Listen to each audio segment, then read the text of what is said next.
But it brought us even closer together and helped us understand why we must fight and support each other in this journey. Burkina Faso is building the longest irrigation canal in Africa, and it's doing it without foreign aid, without Western oversight, and in record time. No loans, no consultants, just concrete, water, and national will. But why is this happening now? Why is water suddenly at the center of Burkina Faso's fight for independence? And how did one dam ignite what some are calling the most defiant infrastructure project on the continent?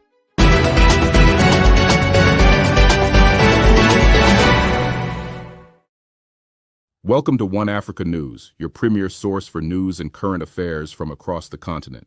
We're glad you're here. If you're new to our channel, please subscribe, like, and turn on notification to stay up to date with the latest news and analysis. Your support helps us reach more people. Insurgencies and diplomatic isolation. Captain Ibrahim Traore did something no one expected. He declared war. But this war wasn't announced with rifles or tanks. It was declared with water. For decades, Burkina Faso's biggest weakness wasn't its military. It was its soil. The land, rich in potential, had been abandoned by rainfall and ignored by those in power. Entire villages collapsed into poverty not because they lacked strength or skill, but because they lacked something more elemental: access to reliable, year-round water. And when a nation can't feed itself, it doesn't matter how sovereign its constitution sounds. It's still on a leash. Traoré saw the battlefield differently. He realized that the real weapon wasn't firepower, but hydrological control. If you can control water, you control life. And if you can grow your food, you control your destiny. He understood something that colonial and post-colonial governments ignored for decades. The true path to independence runs through irrigation trenches, not conference tables. The timing wasn't random. Climate shocks across the Sahel were escalating, pushing countries like Burkina Faso to the brink of famine every year. But instead of scrambling for emergency aid like before, Traoré chose to break the cycle. He decided to build, not react. The longer he waited, the more his people would depend on food aid, and the more political leverage foreign powers could hold over them. And that's the part the outside world didn't see coming. By shifting his focus to water, Traoré didn't just start an agricultural project. He launched a resistance strategy, one where Burkina Faso would never again kneel for grain shipments or appeal for food loans. One where water would no longer be dictated by clouds but by canals. This wasn't about solving a farming problem. It was about dismantling a system that made hunger profitable for outside powers. So, why water? Because water is the great equalizer. It doesn't care about your credit score, your GDP ranking, or your IMF debt. Once you control it, once you manage its flow with precision, you can transform deserts into granaries and villages into economic engines. But water alone doesn't move. It needs a path, a vessel to carry it across the forgotten lands. That's where the next phase of the revolution begins. Traoré didn't just want water secured, he wanted it directed, multiplied, and weaponized in service of the people. And so, as the first flows surged from the Goulouré Basin, they weren't heading toward commercial megafarms or foreign export markets. They were aimed somewhere else, toward a specific piece of land long considered cursed by drought, forgotten by investors, and dismissed by planners. A place Traoré chose not for convenience, but for symbolism: the Bama Plains. The very earth that once cracked open from thirst was now being chosen as the front line of Burkina Faso's resurrection. Because if Traoré could make Bama bloom, if he could build an irrigation artery across this broken terrain, then nothing would seem impossible. Not food security, not economic revival, not even Pan-African agricultural sovereignty. The strategy was clear: use water to break the chains, use irrigation to bury dependency, and start the transformation in the most defiant way possible, by turning the driest lands into the greenest proof of self-reliance. Now that the war had begun, the question wasn't whether water could change the game. The question was, how fast can we make it flow? And that's exactly what leads us to the next battlefield: the Bama Canal. The execution point, the proving ground, the place where theory meets trench, where dreams either dry up or flow. Here's a reminder to please like and share the video and subscribe to our channel to watch more videos on Black culture, history, civilization, and identity. Let's continue now. Captain Ibrahim Traore didn't point to the Bama Plains on a map because it was easy. He chose it because it was difficult. For years, Bama was both a forgotten agricultural jewel and a cursed stretch of earth, rich in soil, poor in water, and abandoned by every previous administration that promised development but delivered drought. It had become a symbol of what Burkina Faso could be, if only it could break free from nature's cruelty and leadership's neglect. So, when the Goulouré Dam was finished and the water was finally tamed, Traoré didn't hesitate. He directed the first surge toward Bama, not because it was the most convenient location, but because it was the most meaningful. If he could make Bama bloom, he could prove that even the most written-off corners of Africa could rise with the right vision and the right will. That's how the Bama Canal was born, not as a pipe dream, but as a deliberate act of defiance etched into the land. Stretching across the fertile Usaid province, the canal now carves its way through 1,260 hectares of rice fields and 70 hectares of vegetable plots, a patchwork of potential that's no longer theoretical. But this is just the beginning. More than 200 hectares of additional farmland are already in the works, waiting for the steel jaws of machinery and the calloused hands of workers to make them productive.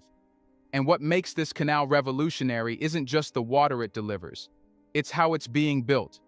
No foreign contractors, no overpriced imported consultants, no white-gloved engineers flown in for ribbon-cutting ceremonies. The Bama Canal is being built by Burkinabe for Burkinabe. The machines are local, the sweat is local, the urgency, fiercely local. President Traoré didn't just announce the project, he put it on a timer. 8 months, that was the directive. Not 10 years like most aid-funded projects that stall in endless bureaucracy. Not soon, 8 months. Because real hunger doesn't wait, and neither should sovereignty. To meet this deadline, the project has become a controlled storm of coordination. Cement mixers roar before sunrise, and workers stay into the night under floodlights. Supply chains have been tightened, oversight has been militarized, and every delay is treated like a national insult. It's not just construction, it's an emergency operation for independence. But beyond the engineering marvel is something even more powerful: what this canal represents to the people. For the farmers of Bama, this is no longer a tale of survival. It's a story of redemption. Many had watched their parents abandon these fields when rainfall became erratic and famine turned profitable for middlemen. Now those same families are returning, not to beg for help, but to reclaim what was theirs. Water has returned, but so has dignity.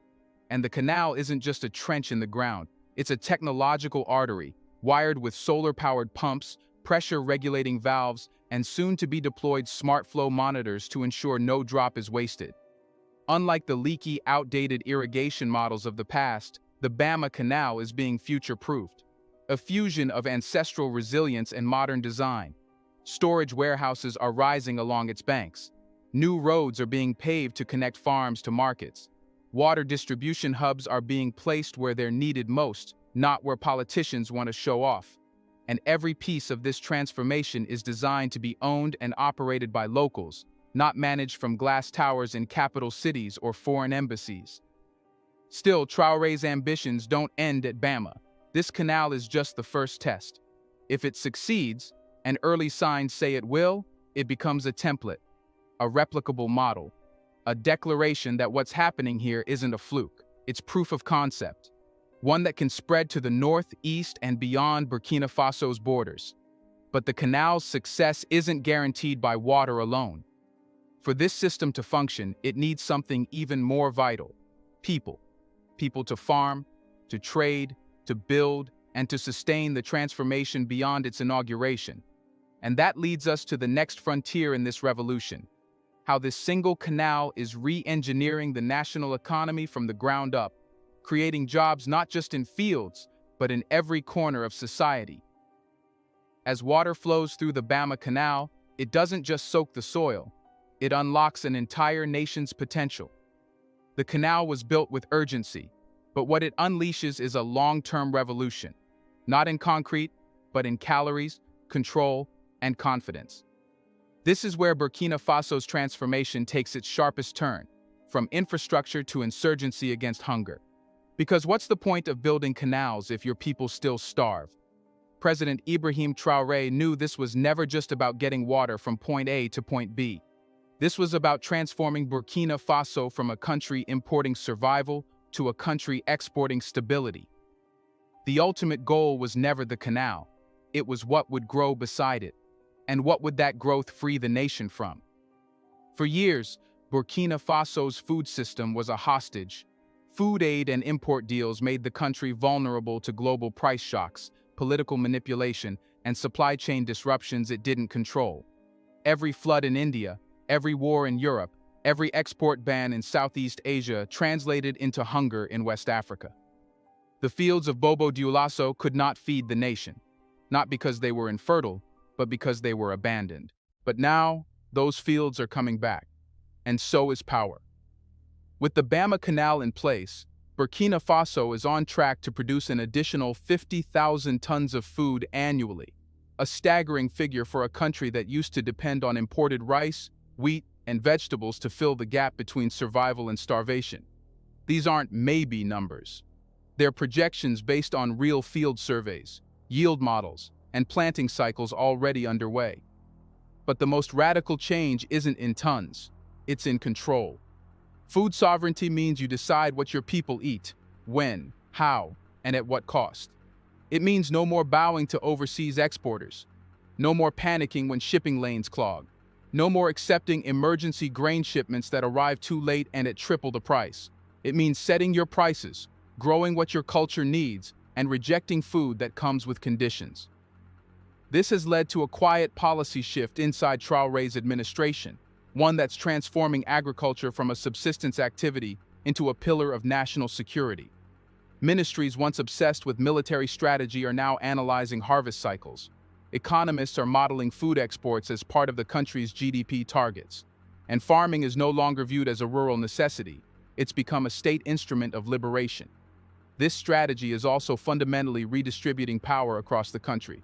With irrigation guaranteed, farmers can finally plan, not guess. They're investing in second harvests, rotating crops, and partnering with local seed banks to expand varieties. Small cooperatives are gaining strength. Women's farming groups, once relegated to low-yield dry season planting, now have access to fertile fields and reliable water, a shift that's already reshaping gender roles in agriculture. Moreover, local markets are responding. The availability of year-round produce is helping to drive down food inflation. With every kilogram of local rice sold, Burkina Faso takes one more step away from dependence. And as prices stabilize, families are spending less on food and more on education, health, and small businesses, unleashing a ripple effect far beyond agriculture. Even more game-changing is Traoré's decision to integrate technology into food production. The fields lining the Bama Canal are now pilot sites for AI-assisted irrigation, soil monitoring systems, and crop health sensors, tools once reserved for billion-dollar farms in the West. Now, they're embedded in Burkina Faso's new rural economy. With every digital reading and every precision-guided pump, food production becomes more efficient and dependency becomes less defensible. But here's where it gets truly strategic. By growing more and relying less, Burkina Faso is also reshaping its diplomatic position. Food-rich nations are leverage-rich nations. Countries that control their food can't be blackmailed with grain. They negotiate on equal terms. And as Burkina Faso begins supplying neighbors in need, especially during climate shocks, it builds soft power that can't be bought or borrowed. This isn't charity, it's statecraft, with onions and rice instead of tanks and treaties. The canal may have started as a trench in Bama, but what flows from it is political capital, economic insulation, and a shot at true independence. Yet for all the gains in food production and policy freedom, there's a deeper transformation happening too, one that isn't measured in tons or GDP. It's happening in the faces of the people who now wake up not to uncertainty, but to a job site, a trade, a future. Because the next chapter in this story isn't about food at all. It's about the people building this new nation with their own hands, and how this canal is re-engineering the economy from the bottom up. Food sovereignty can fill a stomach, but dignity fills a life. As Burkina Faso begins feeding itself through its vast irrigation transformation, another quieter revolution is taking shape, one that can't be measured in crop yields or grain tons. It's the rise of a homegrown labor force, reawakening not just the land, but the very soul of a nation long sidelined in its own development story. At the heart of this revolution is a philosophy that President Ibrahim Traore has made unmistakably clear. Burkinabe will build Burkina Faso.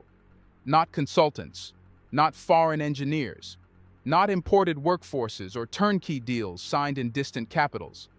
The people of this country, long reduced to beneficiaries, are finally being recast as the builders, operators, and owners of the nation's future. And nowhere is this clearer than around the roaring machinery, scaffolding, and cement-stained fields surrounding the Bama Canal. While international observers marvel at the project's ambition, what goes mostly unnoticed is the intensity of local participation. Over 2,000 direct jobs have already been created, each one representing a salary, a skill set, and a story of restored agency. From welders shaping irrigation gates to civil engineers calculating canal slope gradients, from masons stacking stone embankments to technicians installing solar-powered pumps, every task is done by Burkinabe hands. This isn't just a job site, it's an incubator for a national workforce renaissance, and that wasn't inevitable. In most large-scale African infrastructure projects, especially those involving dams or canals, the standard playbook is to outsource, either to large foreign contractors or to public-private partnerships backed by aid organizations. Locals are often hired only for menial roles, with key skills exported and profits extracted. Traore shredded that playbook. Instead, his administration established a localized procurement chain from the ground up. Materials are sourced from regional suppliers. Tools are manufactured or repaired within the country. Even logistics, often monopolized by international firms, have been handed to Burkinabe companies. In doing so, the economic footprint of this canal now extends far beyond the irrigation zone. It's flowing into steel workshops, cement factories, transport fleets, rural cooperatives, and microfinance networks. A canal, yes, but also a national circulatory system of work and income. And beyond the numbers is something far less quantifiable, but far more powerful: pride.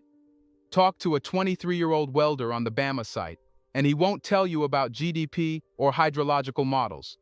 He'll tell you how he used to beg for jobs in the capital, how his family lost everything during the dry years. Now he earns enough to send money back home. He's not just earning a wage, he's rebuilding trust in his country. He's become, in the truest sense, a nation builder.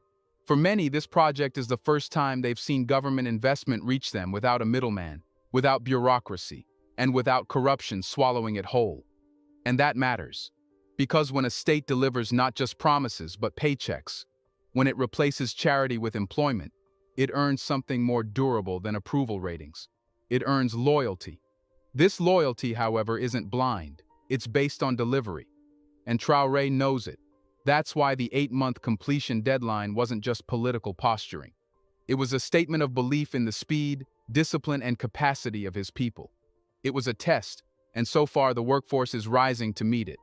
Even the training landscape is changing. Vocational centers have emerged near the canal site, offering crash courses in canal maintenance, solar irrigation technology, hydraulics, and agribusiness logistics. These aren't just temporary construction jobs. These are long-term skill tracks, turning a generation of idle youth into professional technicians and agricultural entrepreneurs. And as more jobs are created, rural to urban migration slows. Young people who once fled to overcrowded cities or risky border crossings in search of opportunity are now staying. Not because they have no choice, but because they see a future growing right under their feet. A future they're not just watching, but building. Do you think anyone else would be able to do the same as Traore did? Should African leaders learn from him? Let us know in the comment section. Is Africa finally doing what's long overdue? Do you want to watch more videos like this one? If so, subscribe to our channel and press the bell icon next to it. We have decided to bring videos on something nobody talks about: the Black culture, civilization, history, and evidence about how... Thank you for watching One Africa News. Kindly subscribe and stay up to date with our latest news updates. Like, comment, and share our videos with your friends and family. Disclaimer: the content of this video is based on credible publicly available information and is intended for educational, analytical, and informational purposes only. One Africa News does not promote hate, violence, misinformation, or political unrest. Our goal is to deliver thoughtful insights, highlight local voices, and encourage informed conversations throughout Africa.